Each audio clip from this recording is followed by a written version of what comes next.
तो आइए दोस्तों, स्वागत करते हैं आपका हमारे यूट्यूब चैनल पर। उम्मीद करता हूं कि आप बिल्कुल बढ़िया हैं।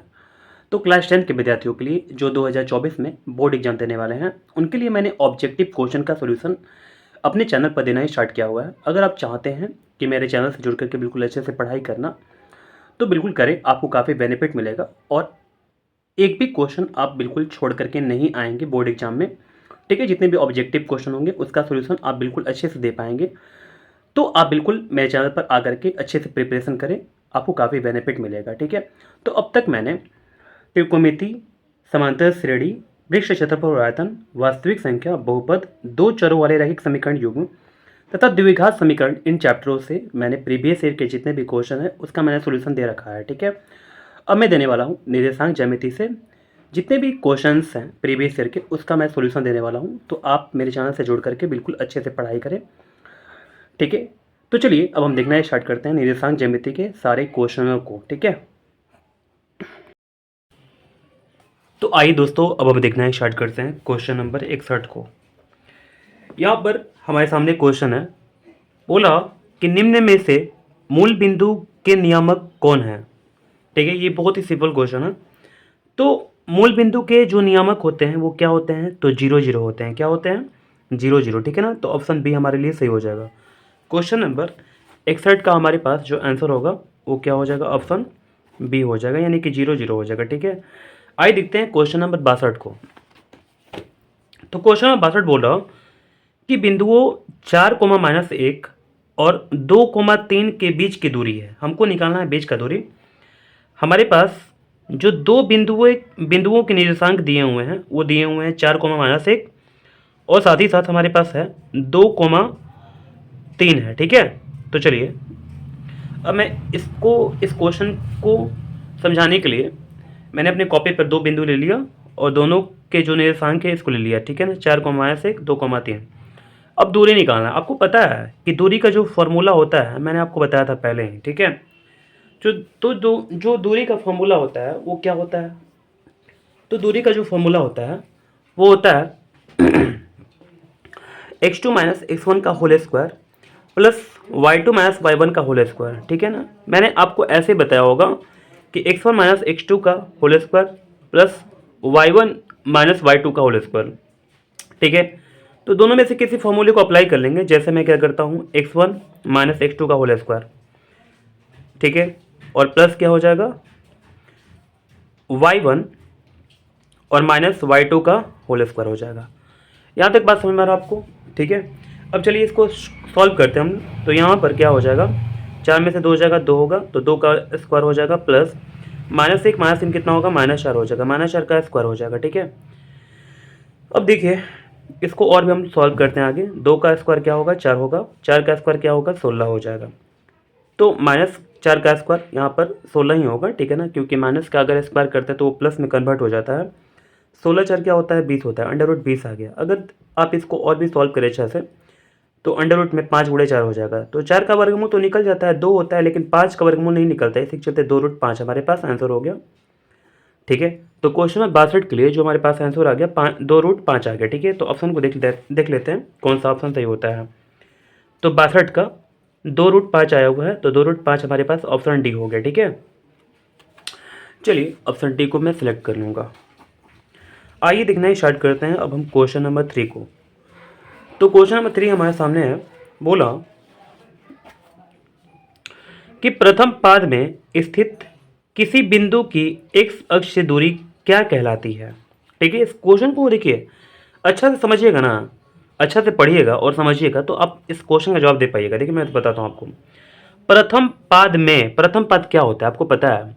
प्रथम पाद में जो हमारे पास एक्स और जो वाई होता है वो क्या होता है, यानी कि भुज और जो कोटि होता है दोनों के दोनों प्लस में होता है। ठीक है ना, देखिए मैं आपको थोड़ा समझाता हूँ। अगर प्रथम पाद की बात किया जाए, इसके बारे में मैंने पहले बताया था। ठीक है ना, अगर आप मेरे वीडियो को पहले से नहीं देखते आ रहे हैं, क्योंकि ये तो मैं अभी क्वेश्चन नंबर 61 से स्टार्ट किया हूँ। अगर आप मेरे पीछे के वीडियो को नहीं देखे हैं तो कृपया करके वो जा करके देख कर आएँ। ठीक है, स्टार्टिंग से देखना स्टार्ट करें। किसी भी चैप्टर को अगर देखें ना तो स्टार्टिंग से बिल्कुल देखना स्टार्ट करें, आपको काफ़ी बेनिफिट मिलेगा। तो देखिए प्रथम पद की बात करें तो ये प्रथम पद है हमारे पास। ठीक है, और ये क्या है, द्वितीय पद है, ये क्या है, तृतीय पद है, और ये क्या है, चतुर्थ पद है, ठीक है ना। तो देखिए प्रथम, द्वितीय, तृतीय और चतुर्थ हमारे पास हो गया, ठीक है। तो देखिए अब क्या बोला, अब आगे बढ़ते हैं। देखिए बोला ना कि प्रथम पद में, ठीक है, प्रथम पद आपको दिखा दिया, में स्थित किसी बिंदु की, कोई भी मान लो कि बिंदु है उसमें, ठीक है, एक्स अक्ष से दूरी क्या कहलाती है। अगर मान लीजिए कि मैं आपको दिखाऊं एक्स अक्ष से दूरी, जो प्रथम पाद में हमारे पास कोई एक बिंदु है, एक्स अक्ष से दूरी क्या कहलाएगी, ठीक है, यानी कि इस दूरी को हम लोग क्या बोलेंगे। तो देखिए इसको बोलते हैं हम लोग क्या, यानी कि एक्स वाले को हम लोग बोलते हैं, ये वाला हमारे पास एक्स हो गया, ठीक है ना, तो ये भी क्या हो जाएगा, यहाँ से आता तक ये भी एक्स हो जाएगा, ठीक है ना। और ये हमारे पास वाई होता है, तो ये हमारे पास क्या हो जाएगा, वाई हो जाएगा, ठीक है। तो एक्स को बोलते हैं हम लोग क्या, यानी कि एक्स को बोलते हैं भुज, और वाई को बोलते हैं हम लोग क्या, यानी कि कोटि बोलते हैं।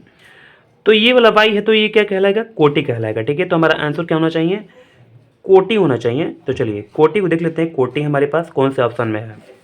चलिए क्वेश्चन नंबर 63 के लिए कोटि जो होगा ऑप्शन बी हो जाएगा। तो कोटि हमको थोड़ा सा ऐसे करके लिखना चाहिए, ठीक है ना, ये गलत है ऐसे करके। तो कौन सा ऑप्शन हो जाएगा, मैं फिर से एक बार देख ले रहा हूँ, कोटि यानी कि ऑप्शन बी, ठीक है। चलिए तो चलिए अब देखते हैं हम लोग क्वेश्चन नंबर 64 को। तो देखिए क्वेश्चन नंबर 64 बोल क्या रहा, यदि P 5,6 बिंदु A 6,5 और B 4,y में शामिल होने वाले रेखाखंड AB का मध्य बिंदु है। देखिए पहले इसको कॉपी पर लिख करके आपको समझाना स्टार्ट करते हैं, ठीक है ना। ये बोल क्या रहा है क्वेश्चन, यहाँ बोला हुआ है बिंदु A और B में शामिल होने वाले रेखाखंड AB का मध्य बिंदु है, कौन सा है, तो P है।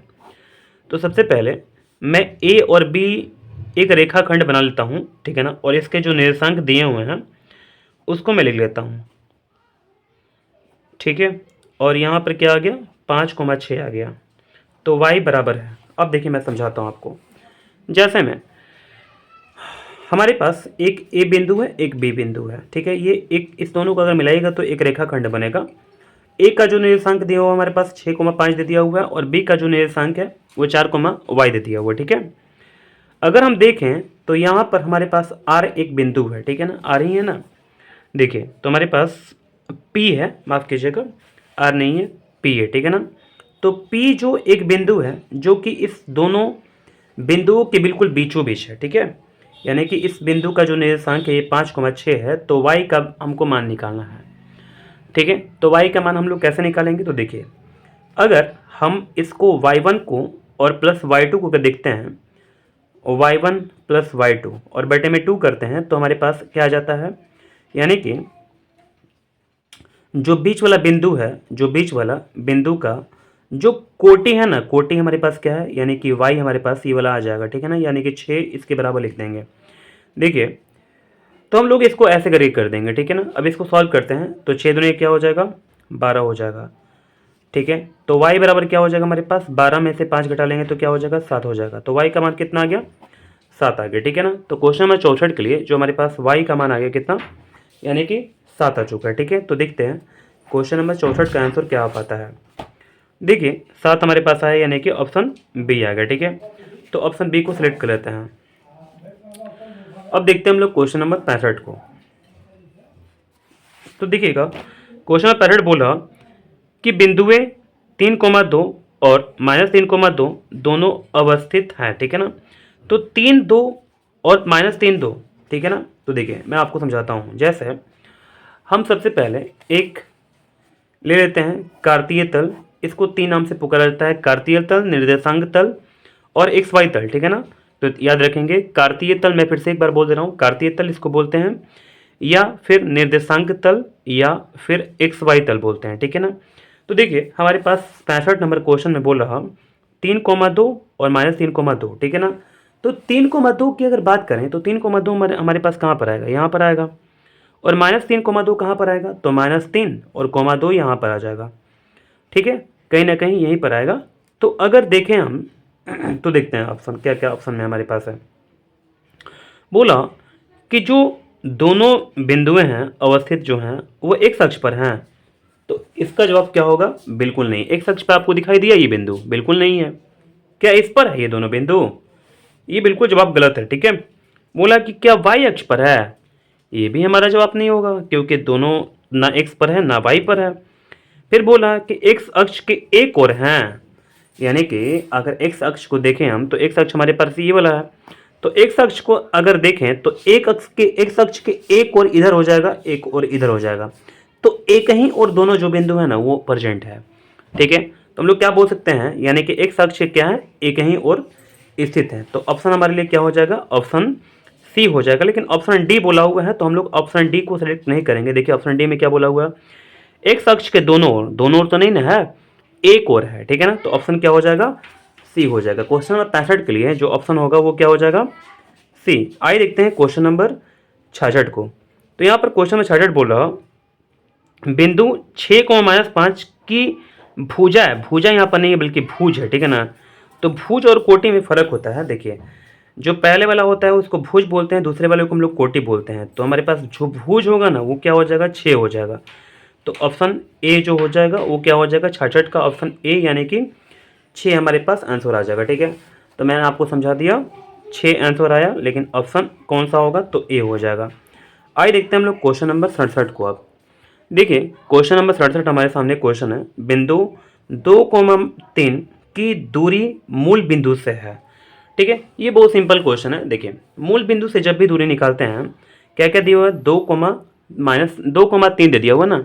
ठीक है, तो देखिए अगर मूल बिंदु से दूरी निकालते हैं तो दूरी सूत्र अगर लगाएंगे तो हमारे पास क्या हो जाता है, यानी कि हम 2 का भी स्क्वायर कर देंगे और प्लस 3 का भी स्क्वायर कर देंगे। ठीक है, तो 2 का स्क्वायर हमारे पास क्या हो जाएगा और फिर 3 का स्क्वायर क्या हो जाएगा, तो देखिए 2 का स्क्वायर 4 हो जाता है, 3 का स्क्वायर 9 होता है, और 9 4 क्या हो जाएगा, 13 हो जाएगा। तो अंडर रूट 13 हो जाएगा हमारे पास आंसर। ठीक है, तो ऑप्शन सी सही हो जाएगा हमारे लिए। ठीक है, तो चलिए ऑप्शन सी को मैं सेलेक्ट करता हूँ। यहाँ पर ऑप्शन सी हमारे पास आंसर आ चुका है।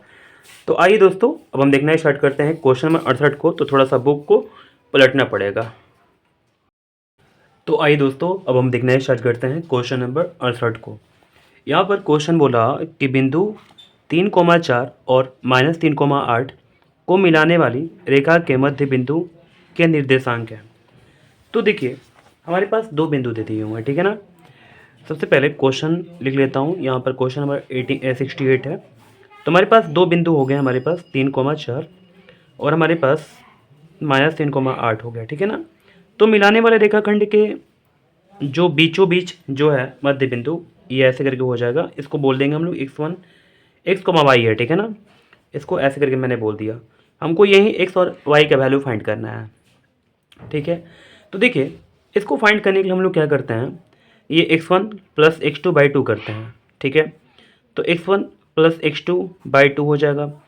फिर y1 + y2, तो y1 प्लस क्या हो जाएगा, y2/2 हो जाएगा। ठीक है, अब इसको और भी थोड़ा शॉर्ट करते हैं। तो देखिए 3 में से 3 जाएगा, कितना हुआ, 0, 0/2 हो गया, और 8 4 12, 12/2 हो जाएगा, यानी कि 6 बार में कैंसिल हो जाएगा।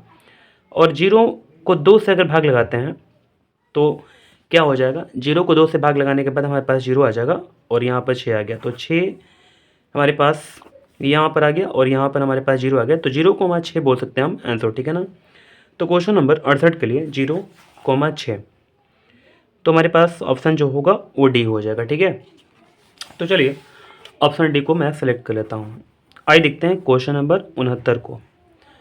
तो देखिए क्वेश्चन नंबर 69 बोला कि बिंदुओं -6,7 और -1,3 के बीच की दूरी है। ठीक है, तो हमको बीच का दूरी निकालना है। -6,7 -1,3, -6,7 -1,3, कन्फर्म कर लेते हैं थोड़ा सा। -6,7 -1,3, ठीक है ना, बीच की दूरी निकालना है मुझे। चलिए आपको पता होना चाहिए बिल्कुल। अगर मान लीजिए कि हमारे पास दो बिंदु हैं और दोनों के निर्देशांक दिए हुए हैं, तो दूरी सूत्र लगाते हैं, दूरी निकल कर आ जाता है। ठीक है, तो दूरी सूत्र हमारे लिए क्या होगा, फार्मूला, यानी कि मैं ऐसे बोल सकता हूँ, x1 - x2 का whole square plus y1 - y2 का होल स्क्वायर। ठीक है, या हमारे पास देखिए थोड़ा सा पता है, हम लोग इसको ऐसे बोल सकते हैं, जैसे x2 - x1 का whole square plus y2 - y1 का होल स्क्वायर। ठीक है, तो चलिए मैं ऐसे करके करता हूँ, -x यानी कि x1 और -x2 तो माइनस हमारे पास 1 क्या हो जाएगा, देखिए मैं बताता हूँ, x1 हमारे पास से -x हो गया और माइनस x2, तो माइनस x2 क्या होगा, यहाँ पर माइनस है इसमें और माइनस पहले से है तो माइनस माइनस प्लस हो जाएगा, इसका होल स्क्वायर प्लस क्या हो जाएगा y1 माइनस y2 का होल स्क्वायर। यहाँ तक बात समझ में आ रहा होगा आपको। अब देखिए देखिए बस इतना ही आपसे बोलेंगे एक चीज़ कि अगर आपको आता है क्वेश्चन, ठीक है, तो आप समय व्यर्थ ना करें, ठीक है। अपने कॉपी को जब मेरी वीडियो को देखें आप तो कॉपी को निकाल करके बिल्कुल बैठ जाएं, ठीक है, कलम लेकर के कॉपी लेकर के बैठ जाएं और फिर आराम से क्वेश्चन को बनाना स्टार्ट करें, आपको काफ़ी बेनिफिट मिलेगा।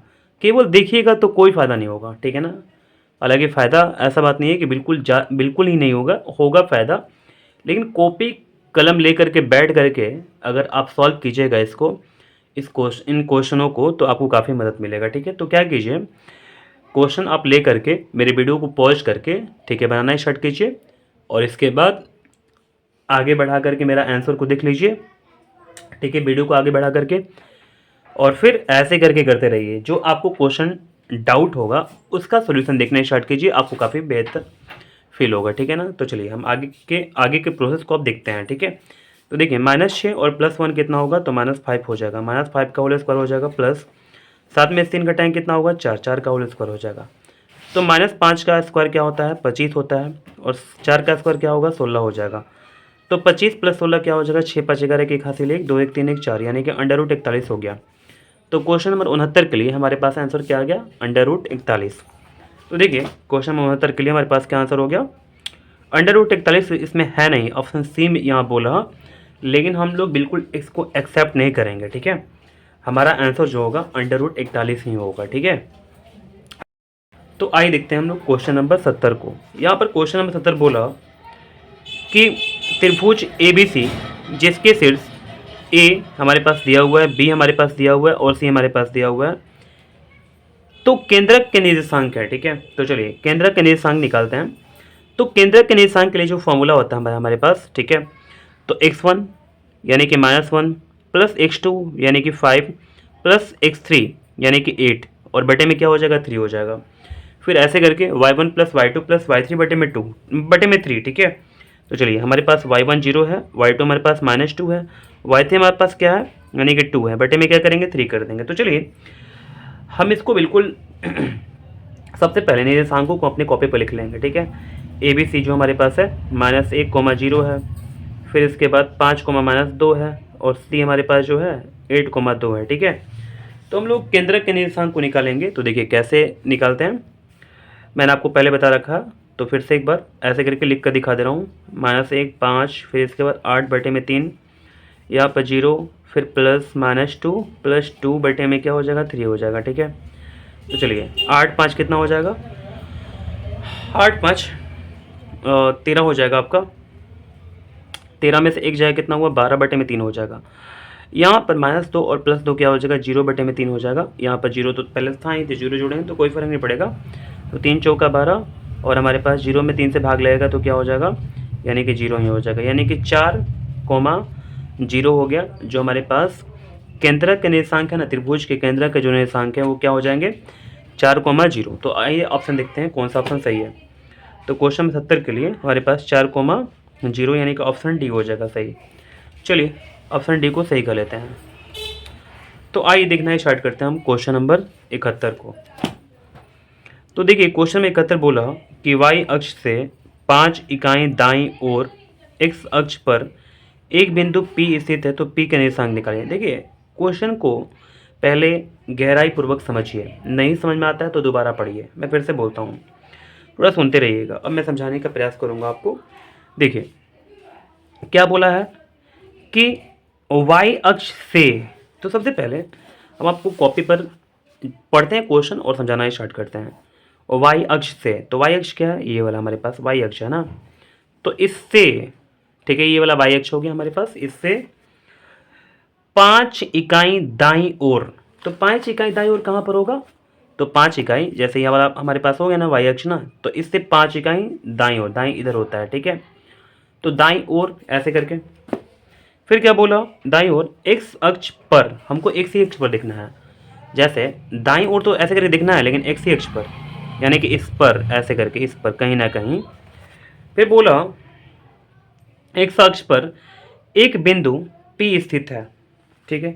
जैसे मान लीजिए कि हमने आगे बढ़ा, ठीक है, और यहाँ पर P कहीं ना कहीं प्रेजेंट है, ठीक है। चलिए P लिख देते हैं। तो बोला P के निर्देशांक होंगे, P के निर्देशांक है, ठीक है। तो देखिए P के निर्देशांक क्या होंगे मुझे ये बताना है। तो मैं कहाँ कितना आगे बढ़ गया, यानी कि 5 आगे बढ़ गया। देखिए मैं समझाता हूँ आपको अच्छा से। y अक्ष से, तो यहाँ पर y अक्ष से 5 इकाई दाईं, तो 5 इकाई क्या हो गया यहाँ पर दाईं ओर, ऐसे करके, ठीक है ना। 5 इकाई दाईं और x अक्ष पर, ये x अक्ष हो गया, पर एक बिंदु P स्थित है, P हो गया, ठीक है। तो P के निर्देशांक है, P के निर्देशांक मुझे फाइंड करना है, ठीक है। तो चलिए आप ही बताइए, यहाँ से यहाँ तक 5 है, आप बोलेंगे कि x बराबर 5 हो गया। y बराबर क्या है, y ना इधर है ना इधर है, क्या है y, यानी कि 0 है। तो 5 कोमा क्या हो जाएगा, 0 हो जाएगा, ठीक है। तो क्वेश्चन नंबर 71 के लिए हमारे पास आंसर आ गया 5,0, ठीक है। तो ऑप्शन ए हमारे लिए सही हुआ, 5,0, लेकिन यहाँ पर ऑप्शन बी बोल रहा, जो कि हम लोग ए ही मानेंगे यहाँ पर, ठीक है।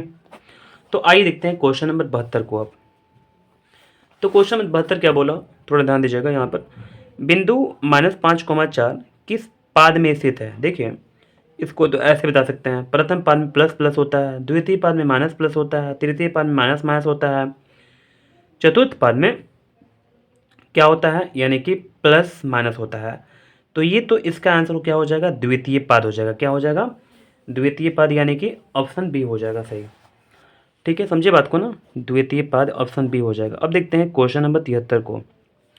तो देखिए क्वेश्चन नंबर 73 क्या बोला, बिंदु 2√3, -√2 किस पाद में स्थित है। ये तो बिल्कुल इसी के जैसा क्वेश्चन है, तो कौन से पाद में स्थित है हमको ये बताना है।